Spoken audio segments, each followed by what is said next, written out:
Outstanding. All right, thank you.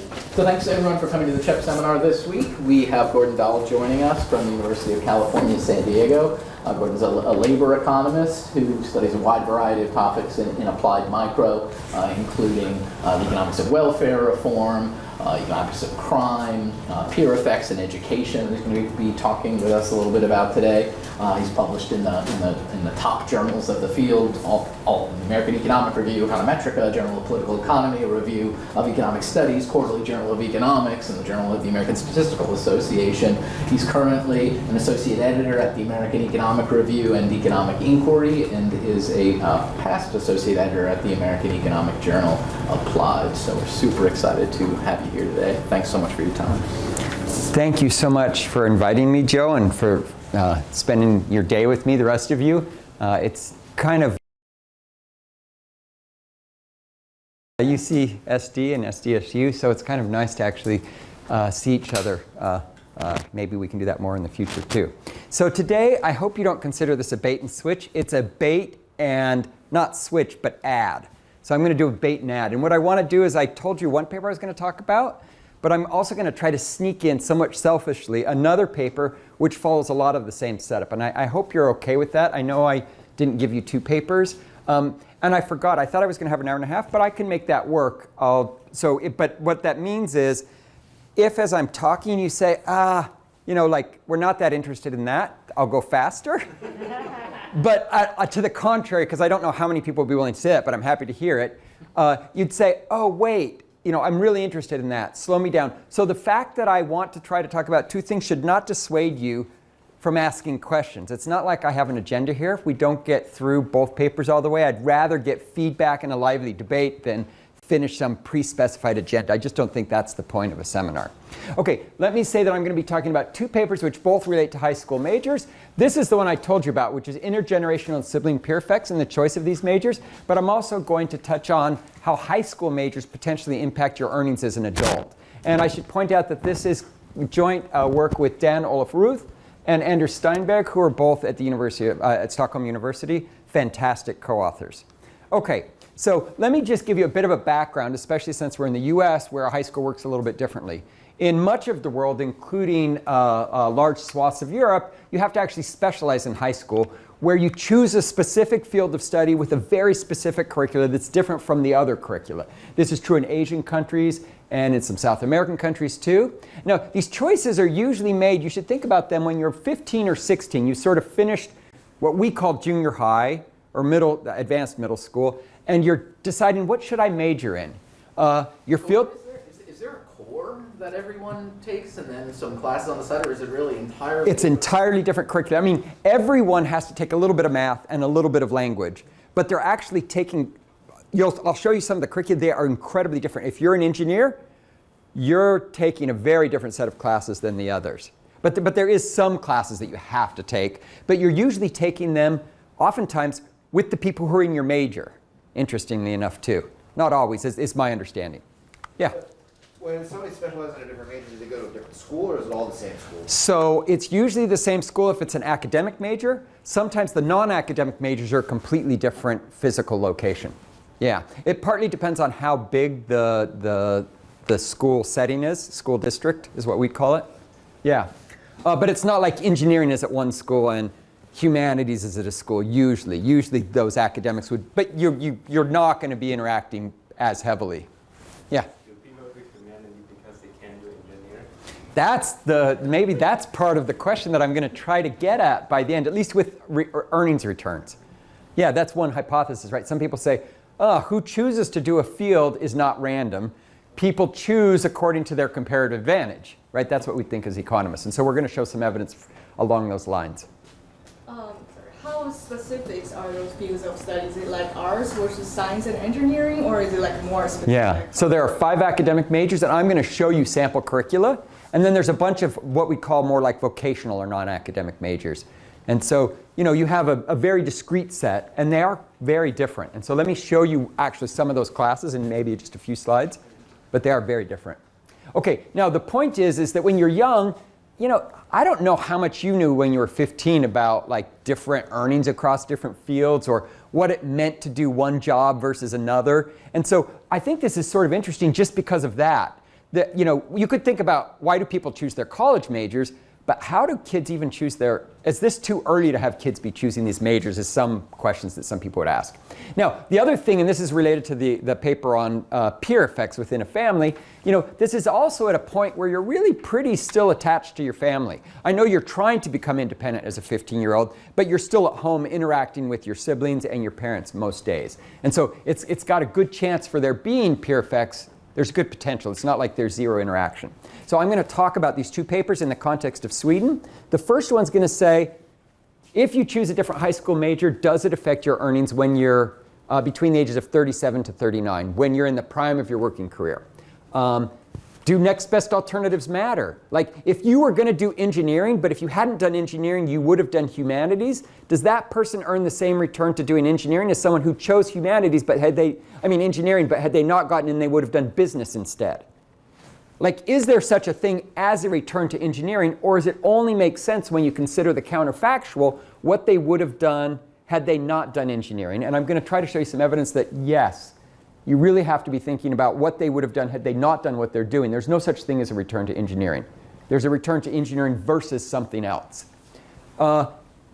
Question which a lot of people have asked in the literature is, should students be encouraged to pursue, or not the literature in common parlance, should students be encouraged to pursue academic or vocational majors? Or should we be telling these kids who are kind of on the borderline between the two, are they making a mistake if they do vocational, or would they actually be better served by vocational? And do students recognize their own comparative advantage? So those are some of the questions and the topics that I'm going to try to answer in the first paper.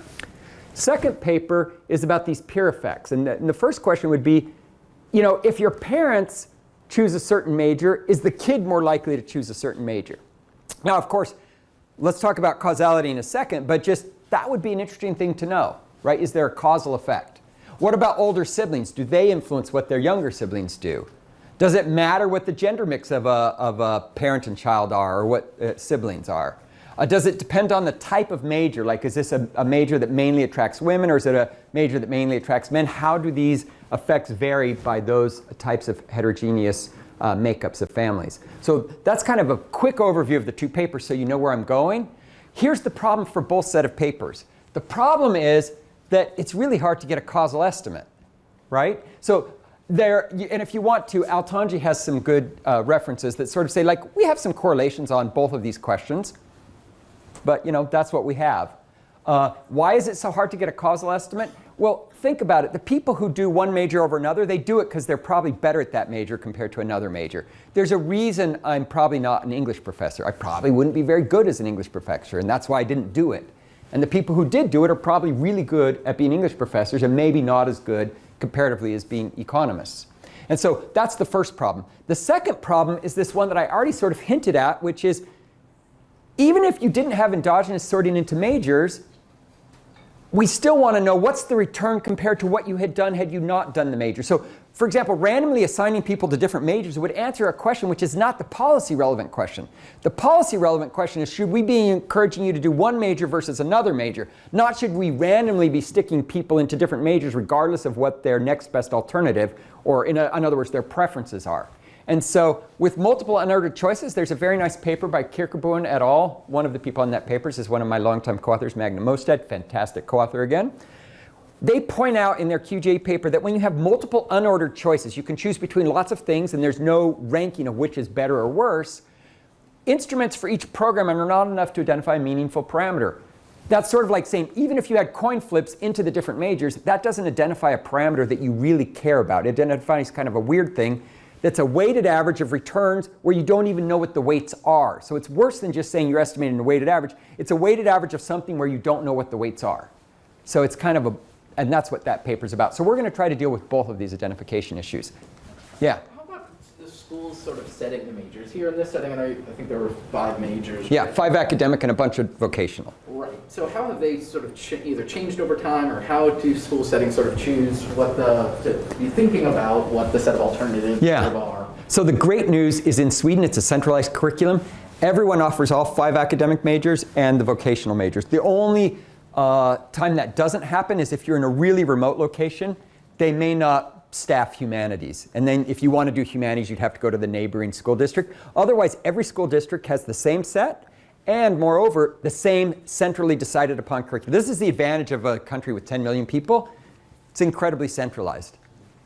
I noticed that for the parents, you get some of the information starting in 1977. Yeah. And then for the children, it's more like just 10 years ago. Yeah. So have the choices that the parents and the children got, haven't they changed? I mean, haven't Swedish policies in education changed over time? So what Shoshana is asking about is in the early years, we have a set of majors, and we're going to choose 1977 to 91, and the majors didn't change over that time period. They were the same set of majors with the addition of a few more vocational majors, which were not going to be the main focus today, but the academic majors stayed the same.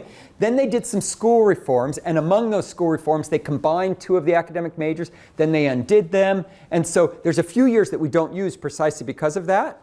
And then in the end, when we look at their kids, it is true that now they're back to 5 academic majors and a slightly different set of vocational majors. So the vocational majors did change.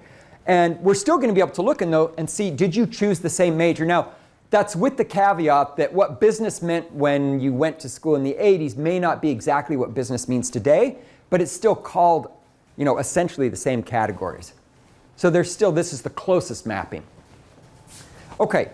So what else is hard about this question? It's not just that it's hard to identify things because of sorting and second best alternatives not being known. It's also that you need really good data. And so this is where Sweden's going to help out. We need to know what major did you finish, but not only that, what major were you admitted to, and we need to know what you would have done had you not done the major you got into. And I'm going to show you that we have a setting that allows us to get at that. We get to know what your second best alternative would have been. And we also need to be able to link data decades later, either to get earnings or to link parents to kids. So this doesn't work with just a couple of years of data. Okay, so here's what's really going to work out well for us for both of these questions in Sweden. The good news is they have GPA admissions cutoffs. So if there are too many people that want to do a major, they have very strict rules. Usually it's 30 students in a class. If 33 kids want to do something, they say, we can't take all of you, we can take 30 of you. And the way that they decide who gets to do it is just based on your GPA. So if you want to do engineering, and there's 33 kids who apply, and there's only 30 slots because they have one classroom of engineering, then the top 30 GPA kids get in, and the last 3 are out of luck. And it doesn't matter that you have good math grades versus good English grades versus good whatever grades. It's just your GPA, no matter what classes. Okay? Now, but what happens is, at the end of 9th grade, you just, when you apply, and both my co-authors had to do this, by the way, you apply and you just list the majors you'd like in the order you'd like them. So you'd say, I want to do engineering, but if I don't get into that, I'd like to do business. And if I can't get into business, I want to do this diesel mechanic trucks, like learn how to be an auto mechanic. Okay? Now, you choose between 5 academic fields. These are the 5 fields, and we're going to be talking about these over and over again. And the admissions is to oversubscribed fields by GPA. You can also choose a non-academic program. Now, this is going to limit what we can do because these non-academic programs are often not oversubscribed, meaning anyone who lists it as their first best choice gets in because there's enough spots for you to do engine mechanics or like be a nurse's assistant or some practical training. So it's going to mean that we can say a little bit more about academic than non-academic because we won't have people who barely don't get into a non-academic program. But we will have people who barely don't get into their first choice academic program versus a second best academic program, another one. We're also going to have people who barely don't get into a first best academic program relative to a second best non-academic program. So we can look at that margin. Okay? So we're going to be looking at RD designs for people who barely get in versus barely don't get in. Like the last person to get in versus the last person not to get in. That's kind of the margin that you should be thinking about intuitively. And of course, we're going to do this in an RD where we extrapolate a little bit, but that's the idea. So how is the cutoff determined? Is it just space constraints, or are they forward-looking, this major will have high return in the future, so we're going to raise the cutoff? Yeah. That's a great question. So it literally is the lumpiness of class size. So they can decide if engineering is really popular, they can do 2 classes of 30 and then have 60 slots. And maybe only 54 students apply. That would mean that there's going to be no oversubscription for engineering. But what if they have 37? They say, well, that's not enough. And they do this in advance, by the way. They know how many classrooms they're going to have before people start sending their things. And they say, well, we only have 1 class this year. Maybe next year, since we had 45 applicants, we should have 2 classes of 30. So it's really the lumpiness of class size. And it's really kind of demand-induced lumpily. So if they started getting 55 people applying, they're going to add a second class eventually. But it's not forward-looking. It's not centrally planned, like where should we be encouraging students to go to. It's really just how many people want to do the different programs and where does it happen that we can come close. So that also relates to a question I had about something you said earlier of kind of the policy relevance of this, which is should we be pushing kids to majors that they would do well on or that society cares about? So does society think, maybe this student, he goes into some engineering degree, maybe he fails out, but we want a lot of engineers and we don't know beforehand who's going to succeed. So I guess that's a long way of saying, are we looking at it from society's perspective or from the individual perspective? So what I'm going to do in the first paper is I'm going to kind of show you, here's the individual earnings return if you get into one major versus your second best major. And I'm going to tell you, is that positive, is it negative? I'm going to give you a little hint. There's going to be some negative returns for some of the programs. If it's positive, what this says is the individual would earn more money if they chose this. And then I think from policy, you can say if all you cared about was tax revenue, for example, you'd say, let's encourage people to go to the fields where they're going to make more money. But you might also say, look, as a society, and I'm giving away something you already knew, humanities is not a great way to make money. Maybe we want people in humanities anyway. And so that's up to you. But I think there's a second policy question, which is, what should we be encouraging these marginal students to do? Like, should we be telling them, yes, do an academic major, when in fact that's going to result in worse earnings for them? So I think it's partly informational and partly like, do you want to maximize individual monetary returns? I can't say much about non-pecuniary returns. That's just life. Okay, so we're also going to have really good data. Can I just say we have good data and keep going? Okay, so, and I think I'm going to run out of time if I give you the findings before we get there. So I'm not going to give you the findings. I'm going to make you wait. Okay, I will tell you a little bit about the related research, spending more time if you have any questions, and otherwise giving it just scant attention. So what we're doing in this first paper, which is the return to choosing a different major in high school, it would be related to kind of 3 papers that are most closely related that are looking at the returns to college major combined with institution choice. So in each of these examples, you apply to a program and institution. It would be like, I want to either go to SDSU economics, and if I don't get there, I want to go to UCSD economics, and if I don't go there, I want to go to SDSU engineering. So it's a combination of program plus major. And you just rank all of those nationally, and they give you your ranking based on your GPA nationally into a program institution. Does Sweden also have like a pre-college exam that will prevent you from admission, like for instance, the Dahl and GSAT in Britain? There's no exam, but when you get to college, they're going to rank you by GPA, just like in this Norwegian paper, and they're only going to let you into that program if you're among the higher GPA. So that's how they partition it. There's no ACT, SAT, or French exam. Yeah. Okay, so those are 3 papers. Those are all interesting papers, and I think they say something about college, but they also say something about college major time institution choice. And I think they say a little bit more about, anyway, so let me leave it at that. So there's an interesting literature in college that's a little more of a combined effect rather than single effect, but still really interesting and related to what we're doing. And our paper relates to a lot of other literatures too, like, what happens if you have different curricula or you have different classes, like more math classes, fewer math classes, tracking. Some people have said this is what it's like, or general versus vocational. Sure, there's literature on all of these things, and I think we contribute at least indirectly to many of these. Now, the second one, I'm not going to give you the key findings. We're going to get there. But there has been kind of 3 different things. Now, usually they either get intergenerational causally or siblings causally, but not both. So the first thing would be years of schooling. So we have a literature that shows that there's a causal link between parents and children's years of schooling. I shouldn't say we know that. There's conflicting results in the literature, but there is a causal literature on that. And they use some of the designs that I've listed here. But there's no causal studies for sibling spillovers that we know of at any level, high school or college. Okay. I should be careful. In years of schooling, there's none. So I'm being very specific to the outcome. Now, the second one would be course content. And there's one paper we know of by Jensen and Nielsen, which was a kind of a fun program in Denmark, which kind of shocked your cost of taking an advanced math class or some science classes. And then they looked at whether or not it had an effect on the younger siblings' chances of taking that same type of math class. And they do find some effect for brother pairs. There's nothing even like this in intergenerational. So this is a pretty scant literature there.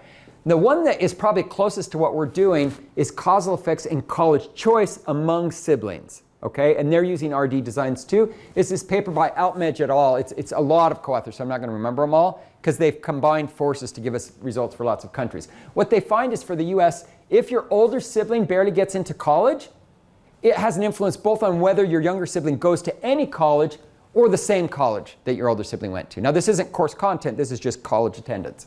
For Chile, Sweden, and Croatia, there's no extensive margin response, but there is pretty good evidence that the younger sibling follows their older sibling to the same college institution. This is a fantastic paper. It's coming out in the QJE.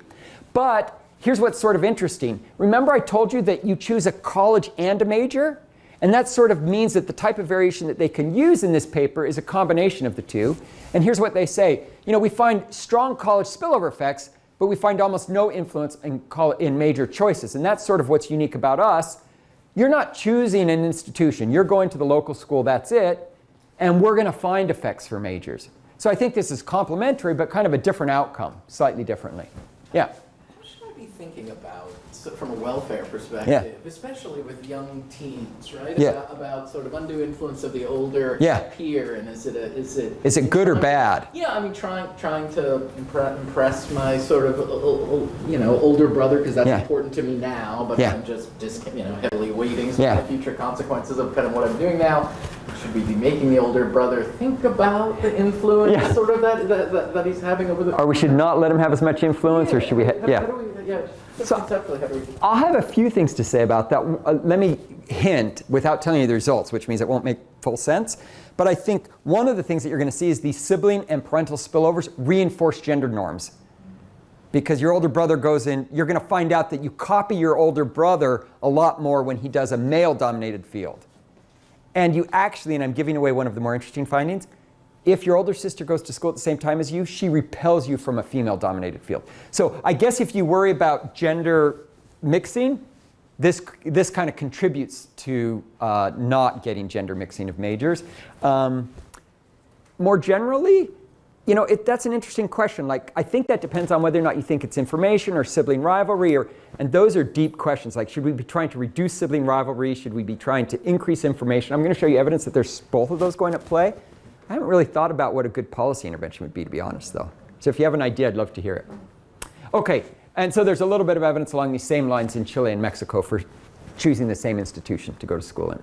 Okay, and then there's a ton of papers on family spillover effects, and so I'm not going to review those here. Okay, except to say that there's a really good paper. This last one's really good. Okay, that was just for fun. So I sort of said that both of this is Sweden, and they're both using similar RD designs. And so I'll point out when they differ, but otherwise I'm going to kind of like give you the setting, and then we'll do the results for both papers. And because I want to show you results for both papers, I've made a choice. I'm going to do a lot less about the methodology. It's not a straightforward RD because there's multiple choices that I'm going to have to combine together. It becomes a multi-choice RD model where I've got lots of margins that I'm trying to estimate simultaneously, and I'll say less about that. I'm happy to talk with you afterwards if you'd like. But let me give you the context for high school majors in Sweden. And we've covered a lot of this because of your really good questions, but let's see if I've covered it. I think we already said all of this, except for when you do one of these 5 academic fields, the idea is it prepares you for university. But less than half of the people actually go to university, so it's also to prepare you for direct entry into the labor market. And I want you to think of that as this is not just college prep, it's college and job prep. And then there's a lot of academic, non-academic vocational programs, and like you said, Shoshana, these vary a little bit over time. Whereas these ones stay pretty constant over the periods that we're looking at, okay? These non-academic programs only take 2 years to complete. There are some general ones that take 3 years, but don't get you into university. They're just kind of at a lower level. And these are usually not oversubscribed. And I think I already talked about the last bullet point, or at least as much as I have time for in the presentation today. So here's the slide you were sort of looking for, which is, are these majors really that different? Let's take engineering. Now, they all have 96 hours in the first 3 years. You know, you think these course credits. So you take, divide this by 3, and that's 32 hours a year. So you take advanced math, and so it's different math. You take 15 of those. You take 17 natural science, and you take a little bit of Swedish and English, which for the US would be a lot of a foreign language, but for Sweden, that's a little. Contrast that with humanities. They're taking a third amount as much math, less than half as much natural science, and they're loading up on social science, and look how many languages they have to take. 10, 9, 24. Very fluent in a lot of languages. If you do humanities. Yes, that's Yeah, like you are really loading up on languages and social science. And that's not true with engineering, right? Now, natural science looks a little bit like engineering, but it's also different, right? They take a little more of the additional languages. They take some art and music. They don't take technology-related things. So these are different majors. And then you can look at the other ones too. Business is kind of interesting because they have like 25 just business-related majors like bookkeeping or something like that, right? Yeah, you stuck out your tongue. That doesn't sound exciting. That's why you didn't choose it, or wouldn't have. So I hope I've given you a sense that these are centrally decided. So when I say humanities in one place, it means the same thing. Of course, you're going to have different teachers and implementations, but they're supposed to be following the same curriculum. Okay, so now let me give you what you might think of as sort of like OLS almost in a graph. This is the 5 academic majors. Now I'm going to combine all the non-academic general. That's not most of the non-academic majors. Those are those ones that are just general but don't prepare you for college. I'm going to combine those 3 together. And then these are about the 17 non-academic vocational. Okay, and if I ever slip and say vocational, I really mean both of the non-academics. So think about this. The first thing is on the dark gray bars, this is your GPA. You can get a GPA of 5. 3 is supposed to be the mode. But remember, these are kids who are applying to academic programs as their first choice. So their average,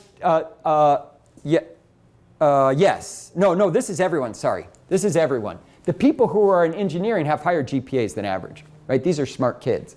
Who are the smartest kids? Actually, the ones who do natural science. But notice that even though they're the smartest kids, they don't get the highest earnings, which is the light gray bar. So there's not a clear correlation between the one that has the highest GPA and the one that gives you the most money. Of course, here, look at humanities. These people are, if anything, a little smarter than the business people if GPA measures smartness, but they earn a lot less than people in business, don't they? That's what I sort of mean. There's not a clear correspondence between GPA and earnings, or average GPA in a field and earnings. And then you can kind of see over here, these people have much lower GPAs and much lower earnings on average. But remember, our paper today is going to be talking about what about the people on the margin of admission? Maybe they're not quite like these people, right? Maybe the person who is thinking about should I do engineering versus, some practical vocational program, maybe they're not, maybe the earnings difference isn't so big for them, or maybe it's bigger. And so that's kind of the question that we're going to ask today. There's going to be a local average treatment effect. Okay, this kind of tells you the distribution. About half of people do a non-academic program. The other half do an academic program, and you can see humanities is not very popular. Business and engineering are the most popular academic majors, just to kind of give you a sense. Okay, so I'm going to talk about the admissions process. Stop me or ask a question if you want to know more details. But the idea is, first of all, you're only applying to your local school, so it's not choice of school. And slots are allocated only if a major is oversubscribed. Now, about half the time, the major isn't oversubscribed. So everyone gets in who applies. But about half the time it's oversubscribed. And I'll show you some details on this. But it's not like engineering's always oversubscribed and humanities is never oversubscribed. That's just not true. Because what they're really doing is it's just that you don't quite have enough spots for that. Now, it's true that engineering often has more students, but they'll just have 2 classes. And sometimes when you have 60 students, 2 classes, sometimes it's oversubscribed, sometimes it's not. So you shouldn't think of this as I'm only going to be estimating it for the most popular majors. You also shouldn't be thinking of this as I'm figuring out the return to people who are selectively getting into their first choice major. That would be more like college, like the cream of the cream get into their major. This is saying there's a bunch of people that want to do it, and we have to kick out the very bottom, which I think is different than that college setting that you might have in mind. Okay? And there is, let me not talk about the GPA bonus, but if you apply to an underrepresented field for your gender, they give you a little easier chance of getting in. Okay, so you're going to rank your preferences. It's just a one-page form. You can only fill out 6 fields. You know, they don't let you fill out all. You have to stop at some point. And then a central office allocates all the students. And at first we were thinking, how in 1977 did they do this process? They literally, all they had to do was sort all of the applications by GPA and let you into the program if you had the highest GPA and that program was still not oversubscribed. And you just keep going, and you put the person with the highest GPA into the field that still had slots that was highest on their list. It turns out to be you don't really need a computer for that. You just need someone to sort all the piles into GPAs first. Now, that means the admission decisions are made sequentially. I tried to describe it in words. But the point is that the mechanism is both Pareto efficient and strategy proof as long as 6 fields is enough, right? There's no reason to be strategic in what your preferences are as long as I've given you enough options to choose so you don't have to put a safe one in. And there's, you know, it doesn't look like 6 wasn't enough. 6 is plenty. No, only 2% are actually admitted to their 6th choice, and less than 2% even list a 6th choice. So it looks like I really think this is mostly Pareto efficient and strategy proof, which would just change the interpretation. We still have a causal estimate, but OK. I think we talked about this, so I want to skip the first bullet point. Admission decisions are sent out in July, but you can switch.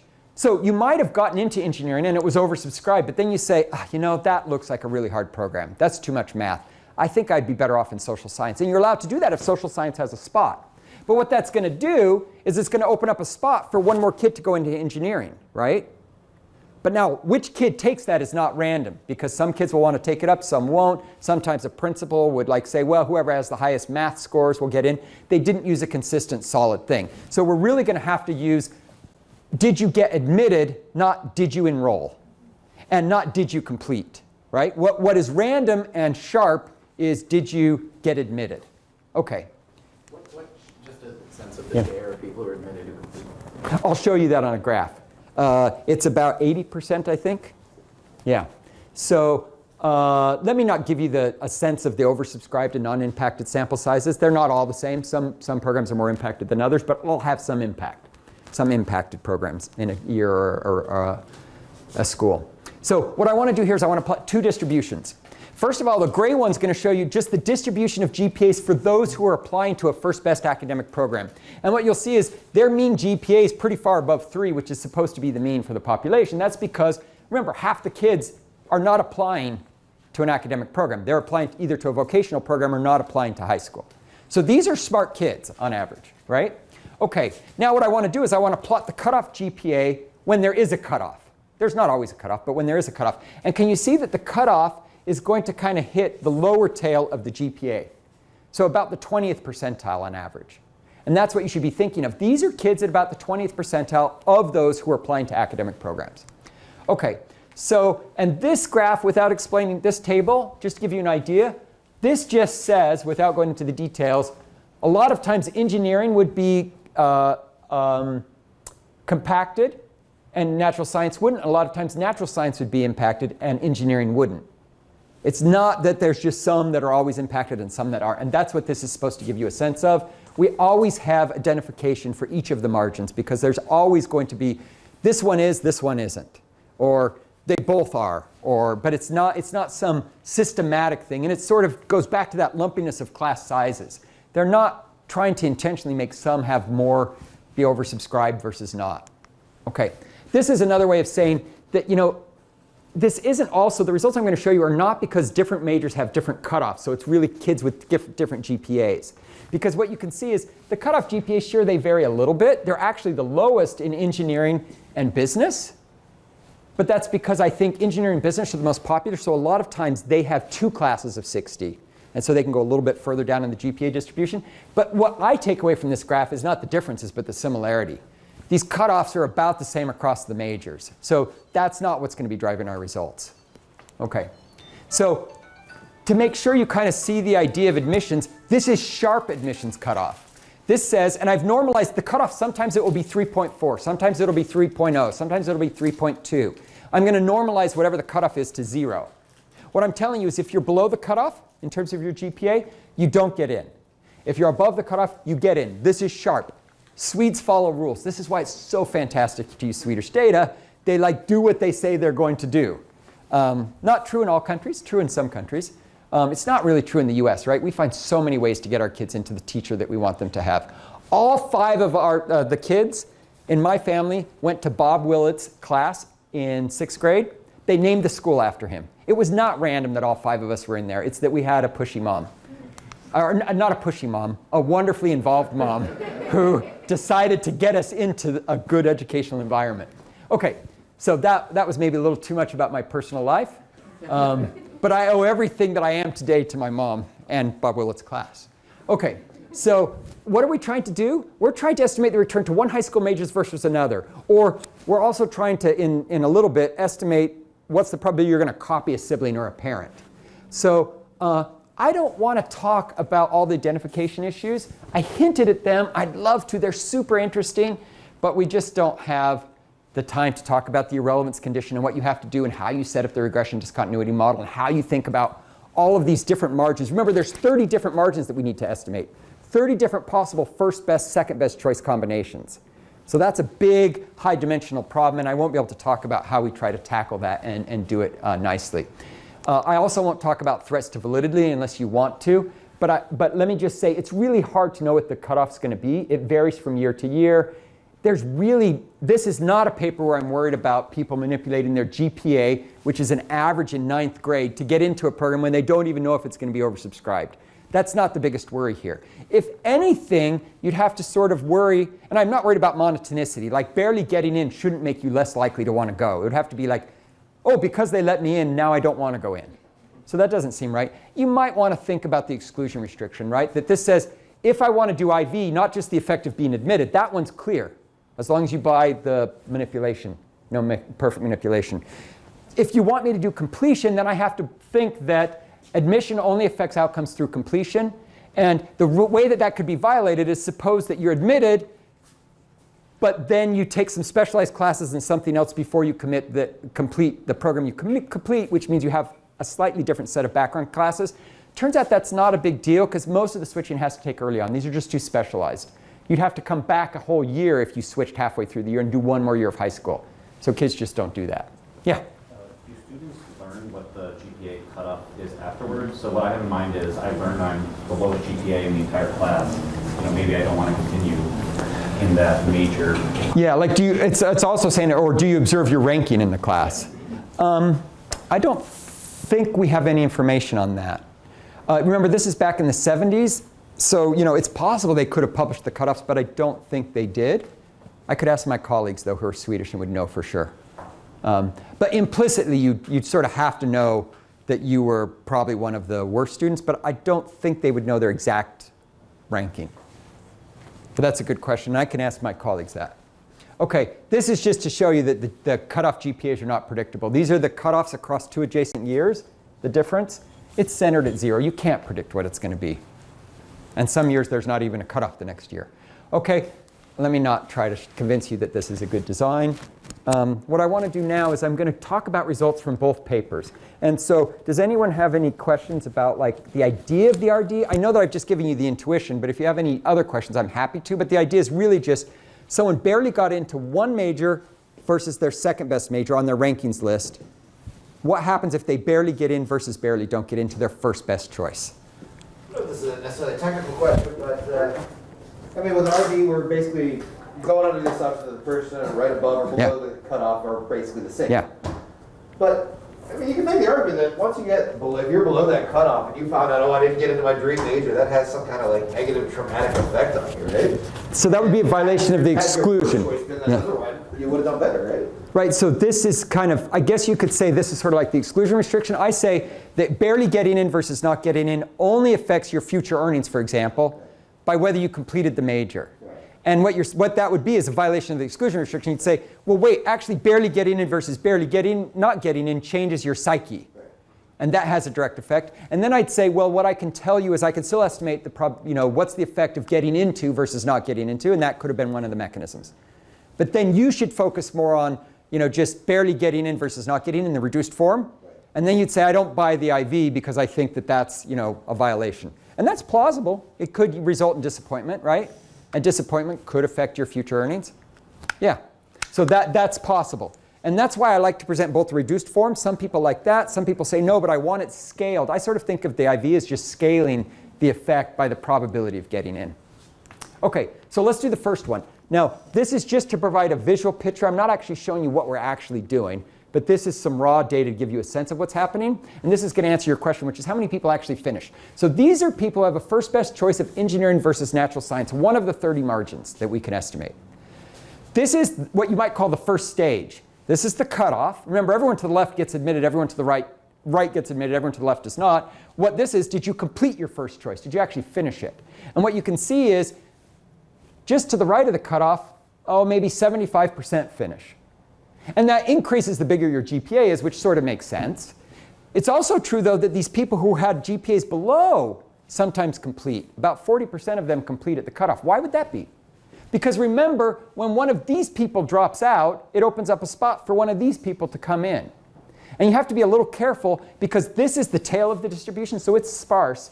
This is fatter. So a few people dropping out here, it'll show up as a bigger effect here than here, just because where the distribution is. But so what you can see is the increase in the probability of completion is what, about 0.4 percentage points? And that's what I mean by the IV is going to do the scaling for us. But you have to buy exclusion restrictions for that to work. OK, so this is the reduced form for that same thing. So instead of doing the probability you finished your first choice, if you were above or below the cutoff, I'm now going to, relative to the distance to the cutoff, so this is a higher GPA, this is a lower GPA, above versus below the cutoff, I'm going to plot log annual earnings. OK? And what this is just the reduced form. It says, if you're to the left versus the right, is there a jump in log annual earnings at the cutoff? And I don't know how well you can see that, but it's about 0.07 log points, so about 7% increase in earnings. And I can visually see that. That's what an RD graph looks like with this kind of t statistic. There seems to be a jump up discretely at the cutoff. OK? And so it sort of says, like, if you barely get into engineering, you will earn about 7% more than if you barely got into natural versus you could have gotten into your next best choice. OK. So this has to do with the more details that I said I was going to ignore. So I'm not going to show you those pretty pictures, but I'm very proud of the colors. That's all I can say there. So the first stage, they vary a little bit. Sometimes the cutoff's bigger, sometimes it's smaller. I don't think it's that important, but this matters when you're thinking about scaling. But there's always a big first stage. It's just whether it's 0.25 or 0.4 or 0.5. What's more interesting is the reduced form. And I'm going to jump right to the IV where I do the scaling. But if you're the kind of person who prefers the reduced form, it's all here. So let me do the, and when do I stop again? 45. 45. Oh, we'll be just fine. OK, so this is the fuzzy RDs, or what I like, you call it fuzzy RDs or IV. This is going to scale by the jump at the first stage in completion. So this is the return to completing a degree in terms of your wages if I kind of randomly get you in versus not your first choice at the cutoff. So let's just look at the first column. This says if your first choice was engineering and you complete engineering, but you had a second best choice of natural science, you will earn 6% more, 6.4% more as an adult. Engineering versus business, not much of a earnings return, right? That's not going to affect your earnings. Engineering versus humanities, big effect. What about engineering versus vocational? Not much of an effect. And so that's how you should sort of be interpreting what's going to happen here. I'm going to show you some graphs which summarize it well too. But let me just give you another example. What if your first best choice was social science and your next best was engineering? You are going to earn 7.2% less. OK, so this is sort of how you should be thinking about it. The only reason I want to spend a little more time on this table is this last column. This is a test for whether or not second best choices matter. That is, are the estimates different based on what your second best choice is, or is there just a return to engineering? And you can strongly reject that second best choices don't matter. you get very different returns for different second best choices, which the more you think about it sort of makes sense. The person who has engineering versus natural science is probably pretty good at kind of mathy things. The person who chooses engineering versus business, maybe they're not so good at math, and that's why they don't earn that much more doing engineering than had they done business. So you can sort of think through some of the logic of some of these estimates. Now what I'm going to do is I'm going to show you by first best choice, here are the returns. And I'm going to do it in the following way. If it's blue, it's a positive return. If it has a star or 2 stars, that tells you statistical significance. So you can kind of tell if this is precisely enough estimated to be a big deal. So here's how to read it. Engineering is your first best choice. If you have natural science as your second best choice, you earn 6.4% more. We already saw that number, right? I'm just graphing it for you. And you can visually see the rest of them. OK? Now I'm going to do it for the other ones so that we can go through them quicker than we could in a table. Natural science. Oh, these are generally positive, aren't they? Maybe the non-academic, you earn nothing, or maybe a negative, but those aren't significant. But we're seeing people earn more if they had natural science first, business second. They earn a return. Let me show you something interesting. I'm just going to pick out one.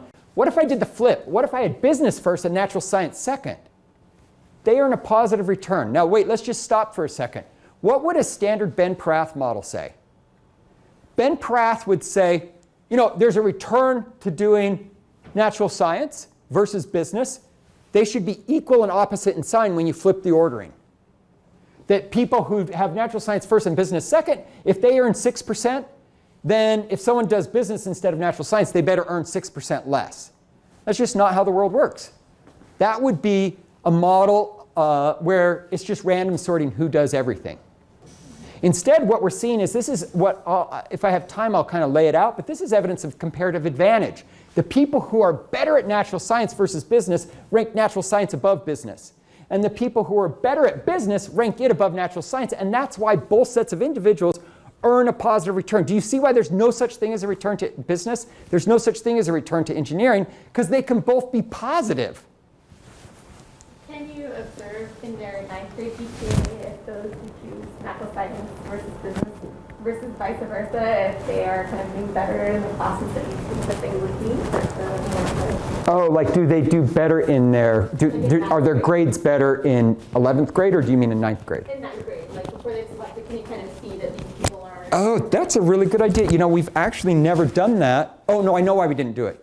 We only know their overall GPA, because this is old data. Okay. We do not observe the grades in their specific classes. Okay. Yeah. It was a really good idea, but I know we did talk. You reminded me that it was a good idea, but that we couldn't do it. So, I thought I saw an earlier slide that earnings are at age 37 or 39. Yeah. Okay. Have you thought about looking at sort of older earnings or younger earnings? Just because, I mean, some of these careers, Yeah. your earning potential grows higher and Yeah. higher the longer you're in. Yeah. And other one is Not so, flat. yeah. And so I'm thinking, you're going to get some people with lower discount rates, higher Yeah. discount rates. Really good Let's question. see if it changes. So we looked at 27 to 29, 10 years older, Yeah. when everyone's kind of done with their schooling, but some people are at the beginning of their age earnings profile trajectory, and others are, like if you've done a vocational, you're pretty far along. Surprisingly, we find not much of a difference for engineering, natural science, and social science. The returns we see are still the returns we see, especially for these non-academic ones that should have taken a year less of your life, right? 2 years? And if anything, I'm going to show you a pattern for social science and humanities. It goes the opposite direction that you might think. So we don't think that that actually explains what's happening here. It really looks to be that these are people, not earnings profiles of different majors, which it could have been. Just turns out it's not. OK, so here's business. Business, these people do a lot. If business is your first choice, you do better than your next best choice. But now look at this. There's no return to doing business over these non-academic programs. A lot of people would be surprised by that. They're sort of surprised by no pattern of significant returns. These are small and not statistically significant. Because shouldn't we be encouraging kids to do academic programs? This sort of says, no, these kids are kind of on the margin. They'd be about equally well in either one. We shouldn't be surprised by that. But whenever I presented this to start, people were like, oh, well, academic has to do better. And I'm like, well. It's the selectivity. Basically. It's the people who are on the margin. Yeah. The So people who are choosing between this one of these non-academic vocationals and business are not. they're about equally, well, they're equally good at both because of their GPA. Yeah, they're not the top kids. Yes. But let me show you what happens now. Social science is the first best choice. You should see a lot of red. So if you choose social science instead of and engineering is your second best choice, you are going to earn 7% less in the prime of your earnings careers. Same thing for kind of everything. We don't see anything for natural science, but we see something for each of these, right? And here's what's especially surprising.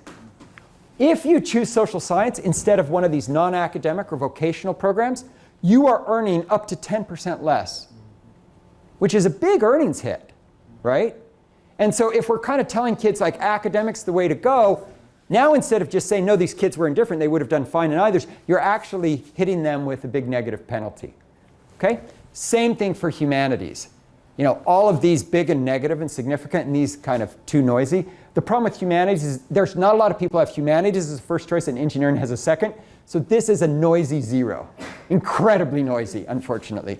And this is men and women together. This is men and women together. And what happens when you separate them for this exercise? So it turns out that, as you'll see in the next part, that women are choosing this program, social science and humanities a lot. So most of the results you're seeing are basically driven by women.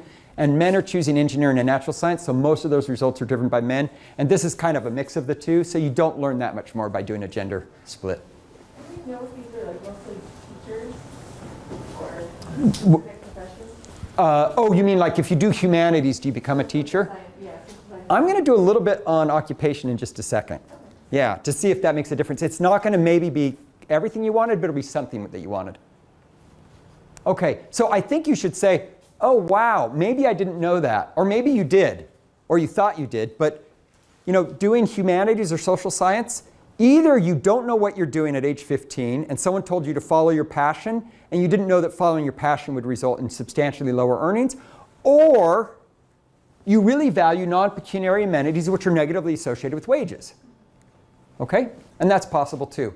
I'm not going to show you robustness, blah, blah, blah. The test for comparative advantage, I think I gave you the flavor of what comparative advantage is, so I'm even going to skip that. The idea is if, you know, business, engineering, and engineering business both are positive, that has to be evidence of comparative advantage. And what I'm telling you is those things that I was showing you for humanities are evidence of comparative disadvantage. Whenever humanities is involved, people are actually choosing the thing which makes earnings lower, which is sort of, you know, an interesting fact to know. Okay, so now this is going to get a little bit at occupations. We do know your occupation. We also know your years of schooling, and we know your college major. Each of these could have an impact on your wages. These could be things which influence why you earn more or less as an adult. So for example, remember, engineering has an optional fourth year. I said that very quickly. These vocational programs are 2 years. So maybe years of schooling could explain it. Maybe that's why we're seeing the things we see.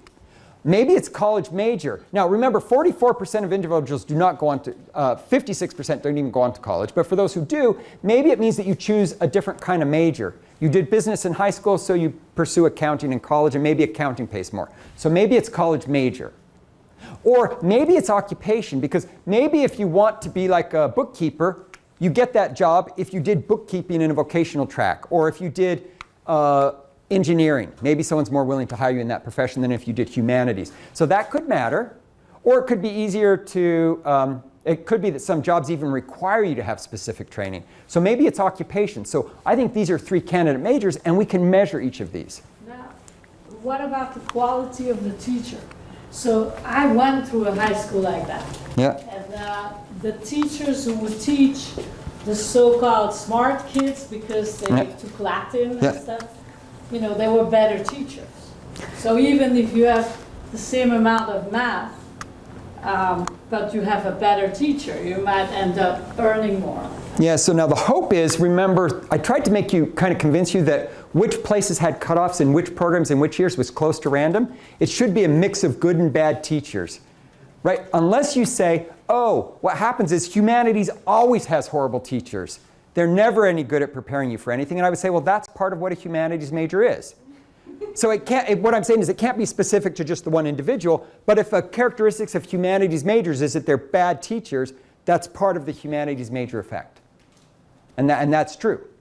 It's sort of like saying, if they don't teach you math, that's part of the effect too. Okay, so I'm going to try to get at this. And I'm not going to tell you how I'm going to get at it. I'm going to use a traditional mediation analysis. I'm also going to use a more causal analysis where I sort of try to predict how much can be occupation, how much can be college major and years of schooling using an RD setting. but I don't really have time to go through the details of that. What I have time to tell you is which of these three things matter so that we can get to the next paper. So that's what I want to do. What I'm going to tell you is when you put them all in together, and this is sort of the causal approach, not the mediation analysis approach, years of schooling just doesn't matter. That's not explaining the earnings difference. Even though we know that in Sweden from other studies that the return to more schooling yields about 4% more per year. It's lower than the US, right? So about 4% more in wages per year. That's not what's describing it. Now, one thing could be because that's just not what's explaining the difference once you control for your college program and occupation. Or it could be that the people who do these high school 2-year vocational programs go on and get additional training, which also adds to their human capital. Okay, and that would be years of schooling. We count that in years of schooling too. It is a little bit what college major you do. But it's about 4 times more important what your occupation was. And so without going into the details, what I'm trying to tell you, the bottom line is most of the effect is you end up in a different occupation and in occupations which pay different amounts. If you do engineering first versus humanities second, and you get into engineering, you do higher paying occupations as an adult, and higher paying occupations mean you earn more money. There's some evidence that it also affects your college choice. You know, we're conditioned on the other 2 variables at the same time. But it's not about more schooling. That's not what it is, which sort of surprised us. And we could do the same thing with the mediation analysis, which is less causal, but people often like. Same conclusion. OK, so blah, blah, blah. This is really important and has lots of policy implications. And I expand out on the blah, blah, blah. But I sort of want to get to the next, the paper I promised to present too. So let's go there. OK, so and this is going to be very short shrift. But there's a big literature in psychology and sociology and elsewhere talking about how families interact and shape each other's views and how important gender is, et cetera, et cetera. And I don't mean to give short shrift to that literature. It's big. Most of it's either kind of what they would call theoretical, which is meaning here's how we think it works, or correlational, which is here's what we observe in data, right? And so just a few things that literature sort of likes to key in on. First of all, families are important. And at this age, kids are forming their own identities. Siblings interact a lot. There can be positive role models where a younger sibling looks up to an older sibling, or a kid looks up to their parents. And so they try to mimic their parent or their older sibling because it's a role model. It could be that it's information transmission, that your older brother says, this is what it's like to do this major, and actually it's pretty good, and if you do this, you can get this kind of job, or you'll get this teacher, or whatever. But there's also theories in the literature which say you could have recoil effects from sibling rivalry, that kids like to differentiate themselves from each other, especially when they're closely spaced in age. So if you're a year or 2 apart from your brother, there's some literature that says you don't want to do the same thing. You choose a different sport than your brother, or you choose to do something different. And there can even be rebellion against parental expectations. I'm not going to do what my stupid dad did. Why would I do economics, right? Instead, my daughters want to do physical therapy. You can guess what my wife does. OK, so there's a lot of fun theories out there, and we're going to talk about some of them briefly today. OK? Now, the literature also has some hypotheses that families' influences depend on the gender makeup of dyads, moms, daughters, moms, sons, et cetera. And so we'll try to look at some of that too. OK, so I'm going to show you kind of the same. Let me skip the first stages. That's what I showed you before, like how does your probability of completing a program jump at the cutoff? The only thing I do want to say is for siblings, I sort of have to do how does enrollment change? So enrollment is measured about 6 weeks into the school year. So this says if you barely get admitted in the program, what's the probability you are actually enrolled 6 weeks later? Kind of like you stuck with it that far. Why can't I use completion? Because oftentimes siblings haven't finished yet, right? So if your sibling's only 2 years ahead, they haven't finished their program. Whereas for parents, I can do both completion and enrollment. So I'm trying to shift your focus a little bit. The outcome variable here is going to, the first stage will be more enrollment instead of completion for siblings. And I can do both for parents. OK, so let me skip those first stages is what we call them. And they're all here if you wanted to look at them. But here, for enrollment, you're getting jumps of about 0.6, whereas remember we were getting jumps of about 0.4 before. We're getting a little bit higher here for this sample. OK, so let me just start with what a lot of people have tried to do in the literature. They've said, OK, what about siblings, older, younger siblings? And they've done this correlationally. And let's just try to do it with our regression discontinuity design. And I know we skipped over the RD, but it's the same thing we already did, except instead of having log earnings when you're 37 to 39, it's now, do you choose the same major that your older sibling was enrolled in? Okay? And I can do admitted if you don't like the exclusion restriction. Okay? And what you see is you say, oh yeah, if you took all the siblings and lumped them together, you'd say there's a 2.4 percentage point increase in the probability you'll choose the same major as your older sibling. The baseline probability is about 0.2, so that's about a 10% increase in you choosing the probability of your older sibling. Seems cool. What about parent-child? Now I can do either IV enrolled or completed for the outcome, for the IV. And you find about a 2.4%, pretty similar, off of a pretty similar mean. So you'd say, parents and siblings are about the same influence. Okay? And if you do completed, of course, it's going to get bigger because that first stage is smaller. Now, the problem with this is if you stop here, you've missed all of the richness of the data. Because you're going to see that these things are not uniform across gender dyad types. And so that's what we're going to do next. If you wanted to see these RG graphs in a picture, you could. But I'd rather show you results and get your feedback on that rather than whether you think my dots are kind of convincing or not. OK, so this is the sibling estimates. We'll start with them. The probability of choosing the same first best major. But now I'm going to look by both gender mix and birth space. And remember, birth spacing, some people have hypothesized is important in the literature. So this is older brother, younger brother. Let's look at the IV. You're 6.3 percentage points more likely to copy your older brother if you're a younger brother. And that's off a mean of about 25%. Okay, because younger brothers copy older brothers quite a bit of the time. Remember, there's only 5 academic programs. So copying makes, I think, you should think it should be like 0.2 or 0.25 or something as the mean. Okay, and you'd say, oh, that's bigger than we saw before. Remember, before we were seeing 2.4. So you can't aggregate all these mixes together. Here's one I love. Older sister, younger brother. Whoa, they're 2.9 percentage points less likely to choose the same major as their older sister. Now, while we're doing these, let's do the age gaps. So let's do it. Are you within 3 years of each other? That means you're going to be attending the same high school at the same time in the same program if you're within that age gap. Now, if your older sibling's more than 3 years, you're not going to school concurrently. And here's the interesting thing. Let's do older brother, younger brother. This effect that we had, it really gets smaller and it's no longer statistically significant if you're within the same age. That's sort of consistent with this idea that sibling rivalry works against the effect. But if your older brother's already done, there's a massive effect. And one possible explanation is you look up to your older brother, there's no sibling rivalry, and he gives you lots of information, and you want to follow him. All of those are consistent. This is like a 40% effect relative to the mean. This is a massive causal increase. You had a question? Is it possible that the larger effect with the larger age gap could be because you're able to observe your sibling in the labor force? Or Yeah, you could. Or at least, like, are they in college? Or right. It depends on how much older they are. Usually you're not in the labor force unless they go into the labor force right after, but that's possible too, right? Half the people do that. So there's more information content.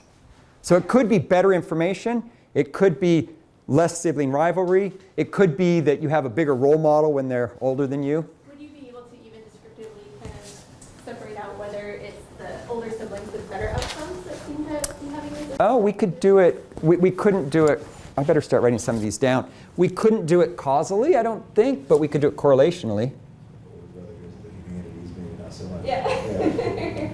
So, and we're going to get to programs in just a second too. What about these sisters, the younger brothers being influenced by their older sisters? What you can see here is if you're going to be in school at the same time, you do not want to do what your sister's doing. Whereas if you're not going to be at the same time, your sister just basically doesn't matter. So this is consistent with recoil. Like, you don't want to do a program that your sister's doing. I mean, I think we found some evidence of that for brothers too. But here it actually dominates and gets negative. Now, you can look at younger sisters as well. Older sister, younger sisters, they're pretty supportive of each other even while they're going to school together. We searched, and there are people in the literature who say sisters are more supportive of each other growing up. I've also seen a fair amount of sibling rivalry among my 4 daughters sometimes, but they're also pretty supportive. For example, 3 of the 4 all do theater. They're choosing the same kind of extracurricular activity. They're not really competing with each other and choosing to differentiate. So maybe that's part of the explanation, but that's now going a bit out on a limb. And then older brothers, my takeaway is not a lot of effect of older brothers on younger sisters. So the gender stuff I get, what do we know sort of in the literature about the differences in family dynamics, just in general across when there's more birth spacing versus sort of not? So the best we could find is correlation and then words that say if you're close in age, there's more sibling rivalry. And the older you get, the less influence you have. So like these older brothers shouldn't have a lot of influence on sisters as they get older because they're less close to each other. But we're not totally finding that, right? So this result sort of says, no, older brothers, but maybe this isn't far enough in age. You know, maybe it's just 4 or 5 years older, and so that still counts as being close enough. But usually it's kind of, they're hypothesizing based on correlations. And so I'm a little hesitant to know what to take away from that. But they've sort of hypothesized basically any pattern you can find, unfortunately. Could it be that during this period there were cohort changes in the gender roles, in the concept of how good it is for a woman to be an engineer? There was, there were societal changes so that the older brother doesn't have as much influence on a younger sister because the younger sister says, no, this is not how I think because times have changed. And the brother hasn't caught on and the sister has. Or the older brother would have an impact over his younger brother because gender roles haven't changed as much for the men as for the women. And that would sort of say for the snapshot of time we have, that may explain our findings. Absolutely. Now, I think when we do the intergenerational, I'll keep that thought in mind, and I'll even try to break it up a little bit by gendered majors, but that's a very interesting thought. Yeah? In Sweden, is it common when people go to actual university to continue living at home, or do they move out? Because I know, like, in Australia, where my family lives, like, people live at home in university, while here, people leave. Because I feel like that could affect also, like, how siblings continue interacting with people that are 5 years old. Yeah, so you're saying if you're 5 years older, you may still see them because they're still living at home. It's changed over time. Now, more and more people move out, but back then it was probably less. What's sort of interesting about Scandinavia compared to many of the other European countries is Scandinavians sort of like their independence. And so, for example, there was a nice article in the New York Times this last week that said, it's getting too expensive to have your own apartment while you're in college in Sweden. And the Swedes were very upset by this because they sort of wanted their privacy. So, but it is true that a lot of them are staying home. So that would be good. And if they're not staying home, they're usually often staying in the same city. So you'd still see them all the time, right? So that's a good point. Okay, so we could do the same thing now for intergenerational. Let's look at father-son. And I don't care if you want to do IV enrolled or completed. Which do you want to do? Maybe we do enrolled so that you can think of the same kind of magnitudes as the other. So father-sons, 4.3%. So that's not quite as big as we found for older brothers, younger brothers, right? Oh, but it's still big. Mothers have an influence on their sons. This is positive. Remember, older sisters had a negative influence. But remember, you're not going to school at the same time as your mom. I can pretty much guarantee you, even without any empirical, that if you had to go to school at the same time as your mom, you probably wouldn't choose the same major. But that's just a hypothesis. Maybe you would. But I think, we're finding big effects there too. Moms don't seem to really impact daughters. Fathers don't seem to really impact daughters. Daughters are more immune to what their parents did. Okay? Now, let me end with kind of this in the last few minutes and give you a little insight into the gendered nature of these majors. And you could have broken this up in other ways too. This is just one way we chose to do it. Engineering, do you see that less than 20% of women apply to engineering? This is the share of female applicants. And this is our early period, the parent and sibling period. This is the child sample period. And you can see over time, they haven't broken down the barriers for engineering. Girls just don't do engineering in high school. Okay, natural science is 50-50. Remember, natural sciences had the highest GPA. So if you're a very bright girl and very good at math, even today, you choose natural science. Okay, and that's 50-50. That's what that red line is. Business is about 50-50 too. It's gotten a little more 50-50 over time. Social science, I would say, especially in the earlier period, is more female-dominated. And humanities, especially in the earlier period, was massively female-dominated. You do see a substantial decrease. They're coming down. Yep. In the choice of women, and that goes together with what I'm saying. Oh, no, but not in the graph you were talking about. The graph we were talking about was only the gray, because it was siblings. They're all measured at the same time period. I see. This only applies to intergenerational. So that's why I said wait till we do the intergenerational. Yeah, but there might be 10 years between the siblings and... No, there's not 10 years. There's not 10 years.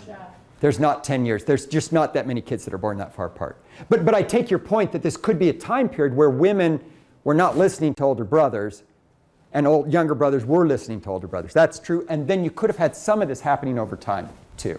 Yeah. So there's interesting dynamics. 100% agree. Okay, so what I'm going to do is I'm going to call this the male-dominated major. I'm going to call this the female-dominated major. And I'm going to call these the gender-neutral majors. And now what I'm going to do is I'm going to show you estimates by this kind of breakup. Okay? And what I'm going to kind of show you is, yeah, younger brothers follow older brothers, just like we said, but not really into the female-dominated majors. They're doing either the gender-neutral or the male-dominated majors. Younger brothers, if their older sister does engineering, we don't have enough precision because it doesn't happen very often. But we can't really see effects there. Where's the recoil happening? It's when your older sister chooses a major which is very female-dominated that you say, I'm not doing that major. Okay? And then when we look at the younger sisters, we find there's just not enough older sisters who do majors in engineering for any precision. So that's a nice big juicy estimate, but it's not precise. So, but if it's gender neutral, you copy. So this kind of says, yeah, they're copying. It's not that the female-dominated major is the one you're really responding to, though, right? So for girls, they're sort of responding to not being of the same mold, whereas boys are responding to the gender mold that they're seeing. Now, not much happening for older brother, younger sister. Let me show you what I think is interesting. You can see some patterns again for father-son, mother-son. Once again, most of the effects are in the male-dominated or gender-neutral majors. Here's the one impact that moms have on their daughters. Engineering. Your mom does engineering. Only 7% of these daughters are choosing the same major as their mom if it's engineering. You increase that by 11 percentage points. That's like 150% increase, 140% increase. That's massive. Your mom does engineering, you say, I could do it too. That's kind of I think a cool result. And it goes along with, if your mom does engineering, your boy, you copy her too. Moms are very influential for a non-gendered choice, the opposite gendered choice. And so I am out of time. And so let me see if, let me stop there because I've tortured you enough. Except to say, I think what we're learning here is two things. I hope I convinced you that your major matters for future earnings in ways that rival 2 years of extra schooling in Sweden. This is a pretty important choice, and sometimes kids are choosing choices which actually reduce their future earnings, especially those who are choosing social science or humanities instead of a vocational program. And so maybe we should be thinking about not encouraging all kids to do academic when vocational would actually serve them better. Maybe we should also just let kids know, well, maybe we shouldn't tell kids average earnings differences and pretend that those are the differences that apply to them. We should say, look, you won't earn more as an engineer if you don't like math. But if you're kind of thinking about engineering versus business and you have to sort of make your advice to kids be specific to who the kid is. There's no such thing as saying, well, you should do engineering.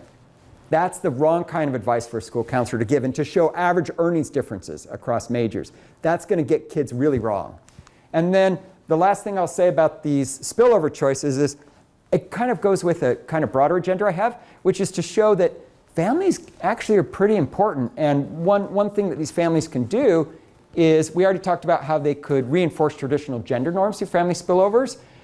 But what it sort of says is that if you really want to get girls to do STEM or business, maybe you can just specifically try to get girls to do STEM and business and get them to go into that program. It's not going to cause their brothers to do it more. It might cause their sisters to do it a little bit more. And that's what you should do instead. And indeed, that's one of the policies they did. Remember, I, in passing, mentioned that if you were a woman applied to engineering, they gave you a bump of 0.2 GPA points. That's probably a better way to get people into engineering who are women, rather than saying, everyone should do engineering. If you say everyone should do engineering, you're going to get even more men doing it, and it's going to spill over across generations. You should target the gender that you want to target if you want to be that kind of social engineer. You may say, I want to be more hands-off. Anyway, let me stop there because I know I've kept you a little bit over. Thank you. Are there any final questions from anyone here or online? All right. Very good. Thank you so much, Greg.